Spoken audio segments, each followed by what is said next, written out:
date for the said product and a price. We finally got a release date and price after it's been talked about so long. We already know all the features and everything, but they just would not give us a price or release date yet. But do we like the price? It's going to be $550. How much is the PlayStation 5? $500. So it literally costs. How much is the PlayStation VR2? The VR2, $550. And how much is the PlayStation 5? $500. What the hell, dude? It's because of the technology that's inside the VR. It has a lot of crazy technology, like the haptic, the 4K, I don't know, like things. You know more of the technical than I do. The optics, it has what the Quest 2 has. It has sensors to look around, but it's a lot more detailed. There's more detail. They have eye tracking now, so you can look wherever you look in real life can be captured. Pretty much the stuff that's in this day are in other VR headsets that cost like $1,000. So that's where a lot of general consumers like me don't get it, because remember, Meta just released. I had this explained to me by my roommate, Matt. He's the one who explained all of that to me. It's like, this is actually a budget headset for what it can do. And I bet you it is. And not to mention, it's one wire connected to your $500 PlayStation 5. So you automatically get the horsepower of that bad boy with all the haptics and the feedback and everything in that set. So exactly, the 550 is a shock. Maybe it could have been 500. Yeah, like I said, I was hoping it was going to be like in the under the PS5 price, but like I said, I'm not completely shocked at the price. I'm a little sad, but I'm not completely shocked by the price. What I do like about this set is the haptic feedback in your head.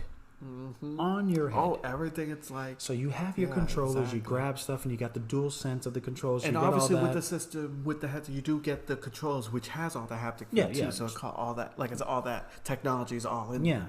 So it's not like the Quest 2 where it's just wireless. It's one wire now. Yep. Whereas the previous VR, the PlayStation VR, was all sorts of wires. But it's supposed to be like a really good, like long wire, so you're able to do stuff. So you connect that, you get the experience. But my thing is, the headset now is going to have haptic feedback. So if a butterfly flies over and lands on your head, you feel that.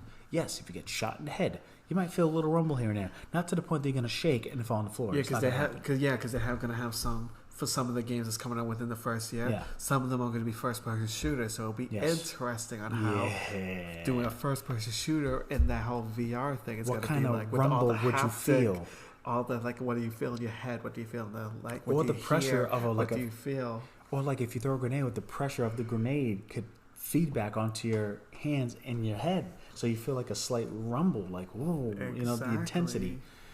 That is cool. 550, that's a bit harsh compared to the commercial use only of the Meta Quest. Whatever it is. There's a name for it, isn't there? Yeah, I forgot what it's called. I know it's like the Pro or something like that. I know Pro's in there somewhere. That's when it's like $1,200. Quest Pro, $1,500. Yeah. Oh, $1,500. Yeah. So that we get that because it's geared towards. Now the only other disappointing thing, obviously, which we already know why, is because of the whole they couldn't figure out how to do it, is there's no backwards capable with the old PS VR games, which that's also a little sad. It also stings a bit because it was like, okay, so I can't even play my old stuff, even though I'm spending $550. And all that money, you would think that would be backwards compatible. You would think. But I think now that's kind of waning now. Yeah. I think now backwards compatible is not even a part of somebody's, this new generation of gamers mindset. Everything's all about battle royale and free to jump in and get cosmetics for days.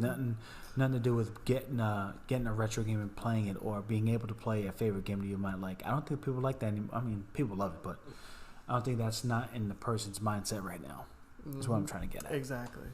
But that's a shocker, though. Yeah. It comes out on your birthday. And it comes out February 22nd, which is literally the day of my birth. That comes on your birthday. That's so funny. That's cool. The question is, are you going to buy it? You own a Quest 2. I'm thinking I might hold off a bit. Okay. Just to see like what other games, because some of the games like I said, the Horizon one looks really good, but it's like, is it 550 good? And is it going to be like a 15-minute game? No, that's the thing, because usually VR games are not long. They're not long, no. So it's just like, I don't know. I want to see what other titles are announced If I see like a Ratchet and Clank game, maybe, or maybe a God of War game or something. I would personally get it for the sheer fact that my kids will love the crap out of it. Well, yeah. And it gives me a reason to play with it. So exactly. I'll play with it, get used play to the it. First person shooter. It's called Crossfire. Play that one in there. That too? Yeah. You'll probably have fun with that one. Oh my God. Vinny was playing a Quest game. He's like, yeah, he showed Geeky. He's like, hey, we'll play Call of Duty. This man, and you can't have him show you something because then he'll end up just playing the whole game for like a good 10 minutes before he gives it up. Oh yeah. And so Geeky was having trouble trying to reload the gun, and then he's like, "No, you gotta grab it like this." Let me see. And you're just watching him. And he's just like, I'm like, man, what are you showing my child to go how to load up? I'm like, well, okay, all right. You learn something every day. It was funny. It's a great experience, and I personally would like to get it so I could show the kids and the kids would love it. But I want to have a game that I would take advantage of those feedbacks, and because that's pretty cool. Mm-hmm. And why not, right? You only live once, so exactly.